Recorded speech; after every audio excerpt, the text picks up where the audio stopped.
Are EVs heading for a boom, or are they headed for doom, chaos?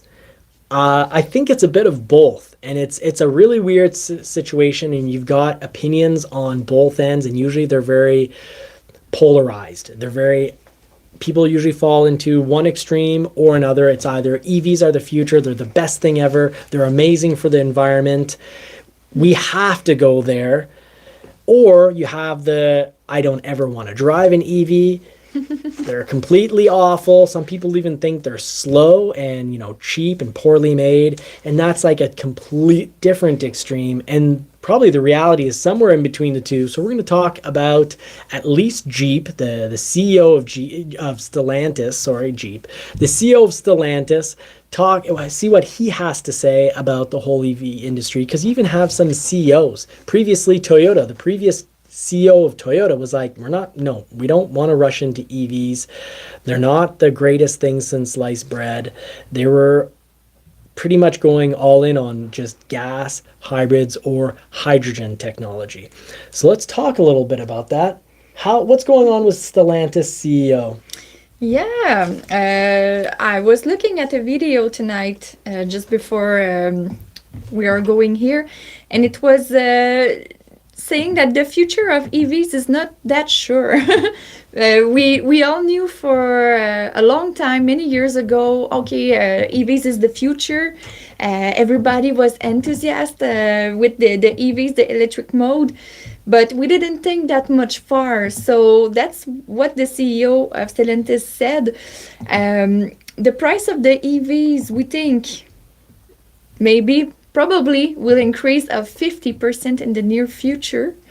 So that's what when we say we think, we're not talking about us. We're talking about the CEO of Stellantis, because we've got news on the CEO of Porsche, BMW, Stellantis, and Toyota, the new and the old CEO of Toyota, and they all have some very interesting points to share, because it could almost make you think that EVs are heading for a complete doom, that it's just complete crap and chaos. One of these reasons for that increase that we think everybody thinks could have in the future is because, first, of the lithium. We might be running low in the future. Same thing for nickel, graphite, and cobalt. So if we're running low, we can maybe think about a price increase, like we had before demand. 1 or 2 years ago, when we have trouble to have some accessories and the demand. So that could be a big problem in the future.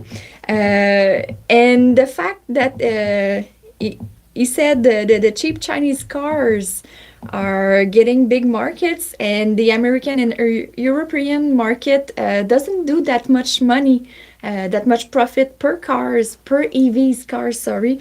So it could be difficult for them to stay alive when the cheap Chinese car maybe will affect the market more in the future. So that's another thing that we need to think. What will happen to our American company, European company, because of the Chinese market? Yeah, prices going. The Stellantis CEO predicts that electric vehicle prices will increase by 50%. That means middle class. If the government's forcing you, if the government legally forces companies to only make electric vehicles and they're 50% more, that means the middle class can forget about private ownership, private transportation. It means either ride sharing on the bus, or if you have a little bit more money, maybe it means autonomous taxis coming to your door every day, and you're sending off your dollars off to a corporation, and you're never seeing them again, because it's like your phone bill. You use it, it's gone, and after so many years, your cell phones seem to self-destruct, basically, after Apple were really bad for this for a while, and people even wondered if the updates were to make your phone less efficient. So 50% increase would definitely push many people, the majority of the people, out of vehicle ownership. Yes, and at Jeep, what affect them more than other fabricant is they said, but they put more electric EVs on SUVs, because Jeep, we know it's Cherokee, Renegade, stuff like that. So the ambition to have EVs, SUVs doesn't help. They lose customer. Why? Because of the recall of the fire. Some fabricant wasn't ready with that technology. Huge dealer markups happened. We know it. And at the same time, SUVs, EV, we know it needs more power to go on the road, and the autonomy of the battery, more the vehicle will age, less the autonomy of the battery will be good. Less autonomy with time. So until we have solid state batteries. For the future, people, they will lose customer that don't love the autonomy of the battery, that doesn't keep that much. A long-term Ford or Jeep customer or whatever brand, if you've been with that brand for 10, 15, 20, even 30 years, but you get one of these EVs, it could permanently burn a customer, a buyer, a faithful buyer of that brand, if their battery, if let's say on the 10-year mark, it's down to, it's lost 35% or 40% of its overall original specs, meaning charge time, holding a charge, autonomy, so range. If you've lost 40%, you might say, oh man, this is horrible. I'm never buying X brand again. Because customer always ask, what's the autonomy of that car? They doesn't ask what will be the autonomy in 8 years. No. What's the autonomy right now? And generally, I don't hear a whole lot of, oh my goodness, that's so much. I hear, oh, okay, I can, like on a Lightning, you tell them their autonomy on an F-150 Lightning standard range, and occasionally you get people saying, well, I only city drive. I'll never need that. That's pretty rare.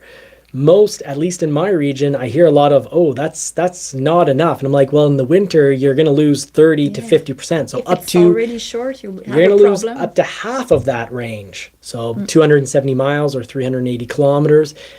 I tell people you're going to lose up to half of that range in the winter. It definitely helps if you park in a heated garage. But their response is, oh, wow, is there a bigger battery? And they go, and then they're like, oh, wow, okay, 515 kilometers, great. I'm like, don't forget, you lose up to half of that in the winter. Oh, okay, oh boy, I could maybe make that work. That's now. That's not what it's going to be in 10 or 12 years. Yeah. And in this video of the CEO of Stellantis, I really loved what he said, because we didn't think about the future like that before. We always think, right now, I want an electric vehicle. Right now, society. In his conclusion, he said, this is going to be a low-cost production course in the future to American companies, brands, to survive the Chinese. Yeah. So everybody will need to go on low-cost productivity, so maybe cheaper material. We don't know where it's going. Now, there's a lot of misconception. One extreme is to think that these electric vehicles catch on fire far more. No, they catch on fire about 50 times less than gasoline engines, because for gasoline engines per 100,000 vehicles, there's a little bit over 2,500 vehicles per 100,000 that catch fire. Gasoline. Now, per 100,000 electric vehicles on the road, it's in the 50s. So it's about 50 times less. However, there's not a lot of very old electric vehicles on the road, and there are a lot of very old gasoline-powered vehicles on the road. So that's something that people generally, both of those things, people almost never talk about. But here at Johnny's Car Care and Reviews, we don't want anyone getting fooled. So hit that thumbs up button, subscribe, hit the bell notification, not to miss out, because we cover all the information when we cover a subject. So our lives are long. If you don't like long lives, come for the mini episodes, because they're generally about 10 minutes to max 50 minutes. But one thing to remember is we are a now society. You said that really well. People think about now. We're a now society, and that's something that absolutely needs to change in politics. We need to be not a now society. In politics, we need to be thinking about 50, 100, 200 years down the road.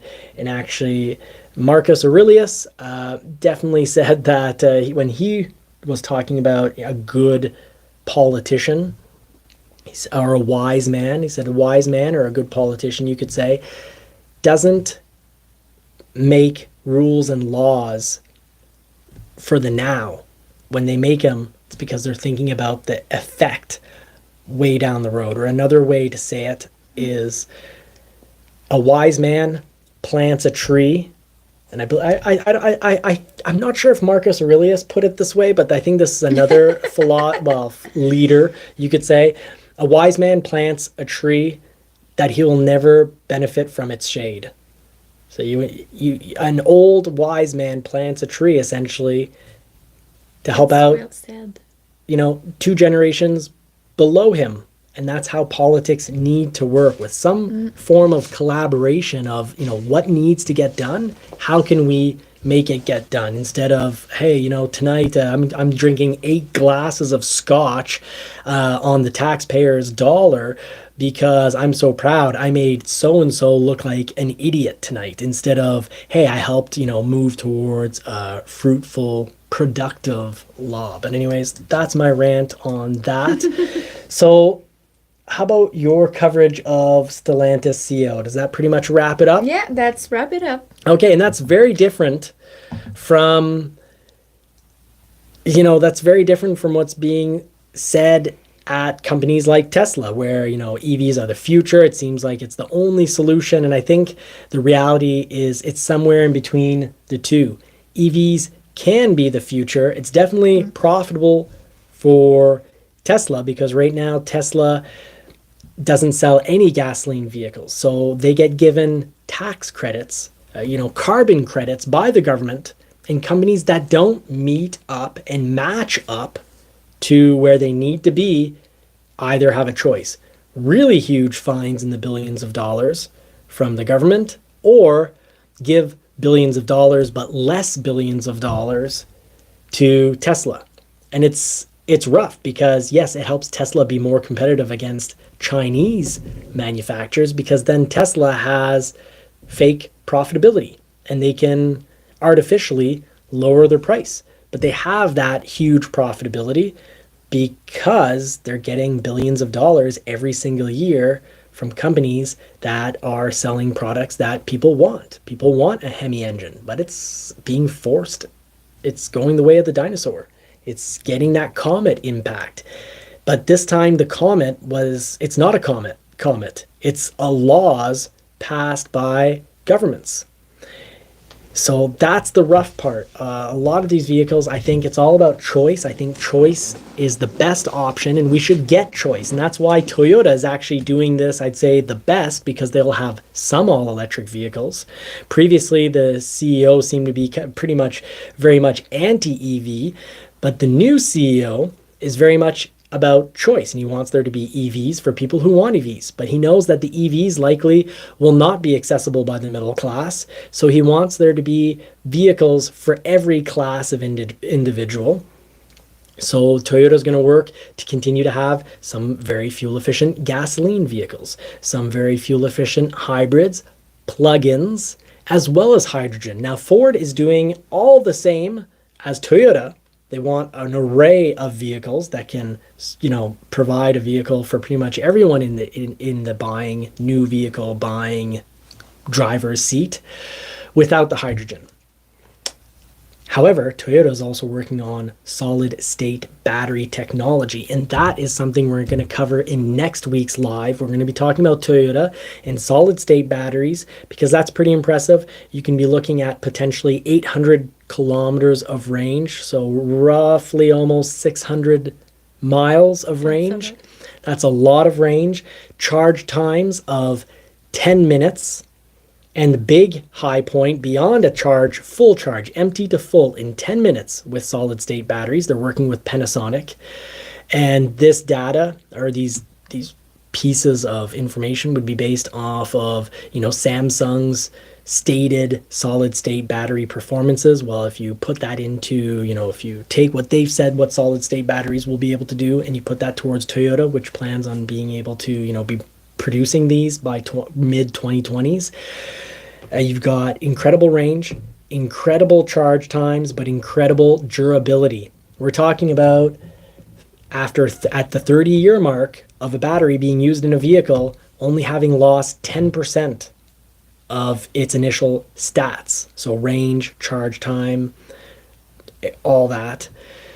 Only a loss of 10%. So 90% of its original efficacy. That would be incredible. But China is definitely a major issue because a lot of lithium right now comes from China. And that's a huge problem because they prioritize their vehicles. You can be, capitalism, people sometimes say bad things about capitalism, but when it's not a monopoly, when it's not just, one or two companies, let's say like BlackRock and Vanguard owning everything, and then they can push forward whatever agenda they want to push forward. But generally, an open and free capitalist system would make it that batteries don't get prioritized into a country's vehicles. They go to the highest bidder. So that's a bit of a problem. For High For Low, thank you very much for the support. We will wrap this up so that we can get to All Terrain Nation with everyone. But China, the huge scare for companies like Porsche, Stellantis, really everyone who's not gung-ho about EVs is almost all the lithium comes from China. And China will prioritize their vehicle as soon as there is a supply issue. So, BMW CEO also not huge on EVs. We've got a quote here. This quote was from the CEO. Producing combustion engine vehicles that offer more fuel efficiency would be key, both from a profit perspective and an environmental perspective. Yes, there is a negative environmental impact from creating EVs, and a lot of places are still producing electricity from coal, and not just third world countries. The USA, China, the two biggest automobile markets are producing a lot of coal-powered electricity. So you have horrible pollution to create the battery and a lot of issues in regards to human rights because some batteries are mined by kids. Their conditions are horrible, no protective equipment, and literally just mined by people in shorts with a shovel and a pickaxe in Africa. So that's horrible conditions for mining lithium, horrible pollution for those rare minerals. And I'm going to say it. My Lightning is great, but I really don't love it. It's great. It's an amazing vehicle. It's so cool. It's an amazing sound system. It accelerates. It's wild. It's so good. But I don't love it. But I love my Bronco. And it's just because an electric vehicle has no soul for me. It's got no soul. It's soulless. You hit the pedal and you fly through time and space, but it's fun at the beginning, but in long term, it feels like it has no soul. I agree with you. Yeah, my 95 I prefer to Mustang, drive the Bronco. my 95 Mustang was, my old cranky buddy. He's my old cranky buddy. He made a lot of noise. They throw me around. I don't know. It's just gasoline vehicles make noise, have care. They have all their own noise. You feel more the car. Yeah. They've got character and soul. And, for companies like Porsche and BMW, they have been all about selling vehicles that, bring out emotion, love, and, these feelings of excitement through sound. And, electric vehicles handle great too, but it comes down to the sound. I don't like, in -30 weather, I don't like filling up the tank with gas. I much prefer charging my electric vehicle at home. Last winter was a joke. I get home once a week. It took me... You don't have to plug it each day. 10 to 15 seconds. Because the rest of the time, I wasn't charging my vehicle. I was inside the house talking, having a nice little night with you. So BMW, very much worried about it. So that's the CEO of BMW. Now Porsche. Porsche, we test drove at the Porsche Road Show. We test drove the Taycan. It was incredible. And it really incredible, but soulless. And Porsche's worried about this because from 2021 until now, Taycan sales have done this. And originally it was one of the best-selling vehicles. They're selling roughly, I think I have the numbers here, but I think year one when it came out, like 41,600 vehicles, and last year 32,000, and this year they probably won't sell 30,000 of them. The sales are going down on this true. model. When we drove the Taycan, this didn't feel that special. No. Not that much. It was really impressive, but the 911, we're like, oh my goodness, like the 911 Turbo was like mind-blowing, and there was such an emotional reaction. This, we got into it because they told us to get into it, and we're we're like, oh, okay, we'll try that. Okay, it's fast like the Lightning. It's fun, it's comfortable, it goes well. It handles better than the Lightning. Can we go with the 911 again? Yeah, and at the end of the day, I was like, my Lightning is better because I've got space in the front, I've got space, I can haul. Like the Lightning is super fast. It's an amazing truck. But again, at the end of the day, we prefer the Bronco. Yep. And it would have even more character if you let me install the electric valve cutouts. One button, and we bypass the mufflers, and then you've got so much more character. It's like, not like a kid on a tantrum, but it's going to be loud like a child on a tantrum. But the Taycan, for all its amazingness, doesn't live up to the Porsche 911. And Porsche knows this. They know that this was one of their best-selling vehicles, outselling the 911, outselling the Boxster, I believe even outselling the Macan possibly, but then they're talking about going full electric on the Macan, and now they're pulling back the reins because sales are dropping on this, and rapidly, like rapid sales drops, and it's not just because of production issues. I think some people are realizing that electric vehicles are missing a little personality. So what's Porsche's solution? They're looking at a really cool solution. One, synthetic fuels and a bit of hydrogen, but definitely synthetic fuels. So with their synthetic fuel, the problem is right now it'd be $44.73 per gallon, or what is currently $7.57 a gallon by, they're hoping 2026, but it's like $7 a liter right now to produce it. But they're looking at producing synthetic fuel in Chile off a huge turbine. So we'll check that out. It's You see how he's funny. Yes. In Chile, they've got this huge wind turbine, and it's gonna take water and split hydrogen from it so that they can, well, one, they want to make synthetic fuel, and they also want to make hydrogen and make hydrogen affordable. They believe they can make the hydrogen affordable, so they want to get high horsepower, 592 horsepower engines using gas, like, you know, your gasoline engine, but assisted with hydrogen. Now, I've got a friend, he's a mechanical wizard. He's built his own truck. Well, he didn't build the whole truck. He modified a 20-year-old truck, a Dodge Dakota, and it runs on hydrogen now. It's gas and hydrogen. He uses gas to get up to speed, and then once he's at a consistent speed, like on the highway, he just flicks over to hydrogen, and he did that on his own. So Porsche wants to move towards synthetic fuels and hydrogen. Toyota also wants to move towards hydrogen. Toyota wants to have something for everyone, and so does Porsche. You know, Toyota's looking at 10 new EV models by 2026, but still having all gas, hybrid, and plug-in models. Like Ford has no intention of dropping gas and vehicles, no intention of dropping hybrids or plug-ins. I think a plug-in is an incredible option, but I do look forward to better battery technology. And if solid-state batteries do come to vehicles, our current electric vehicles, I think will have a huge negative hit when it comes to resale. So that's something to consider when you're shopping an electric vehicle right now, is current batteries. How much life will you get out of them, and what kind of resale will you get if you plan on selling that in 5 years? If solid state batteries are around, we're pooched. Thank you so much, Ford Video Guy. Also, thank you for the feedback. The last comment about hydrogen, was that from 4 High 4 Low? Yeah, I think hydrogen is the way to go. Mm-hmm. You get a lot of power. We just need to find how to make it in an inexpensive way, and we need governments to stop being so difficult. They're forcing EVs on us right now, and that looks like the middle class will no longer have access to vehicles. Really frustrating to be forced onto the bus. So not that's almost like taking away my stake. I will not accept that from governments.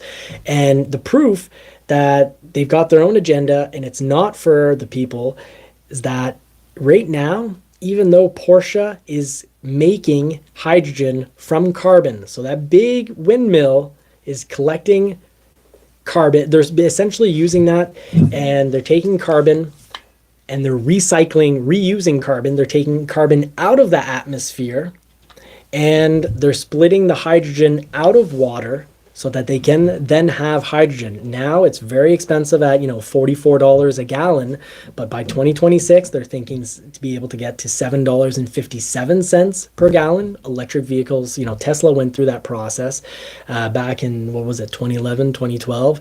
They were losing a ton of money per model, and now they're making money.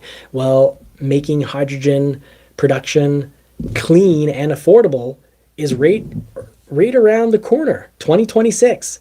But in Europe, your European Union is saying what? Nope. They're not counting that. They're not counting a hydrogen vehicle as clean energy. They're essentially saying that's not going to pass for the 2030. I believe it's in the European Union. It's 2035. They want all vehicles to be essentially electric, because right now gasoline vehicles have no way of coming anywhere near what's required.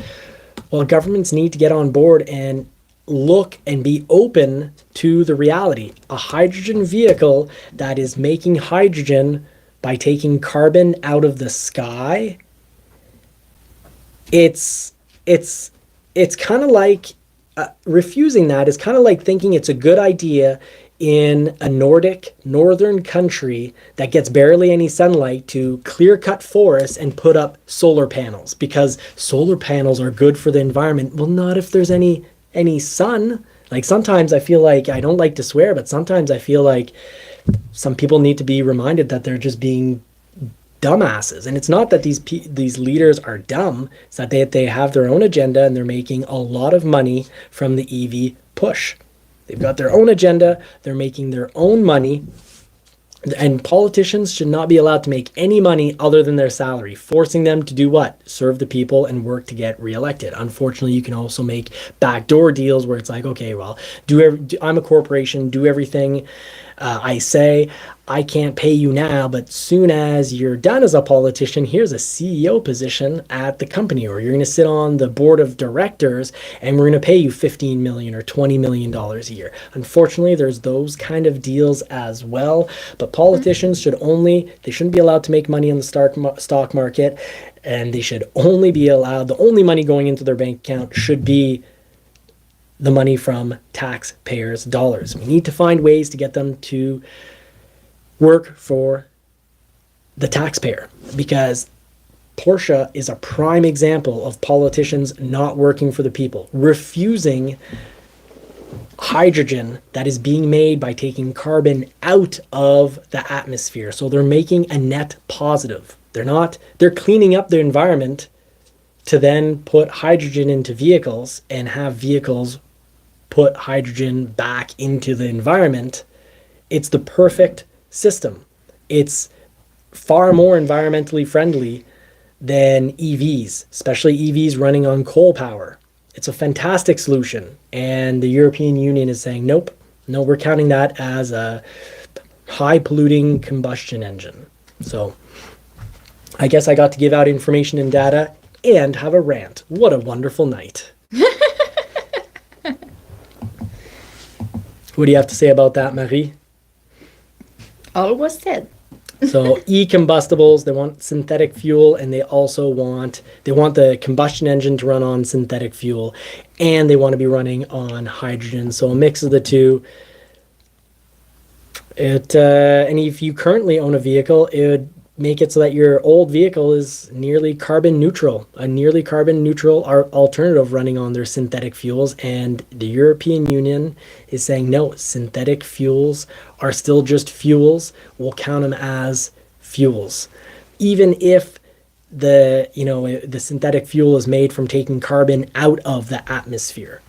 So really wild, really, really wild that they would refuse this. So right now, synthetic fuels wouldn't be allowed in the future European Union down, 15, 17 years down the road.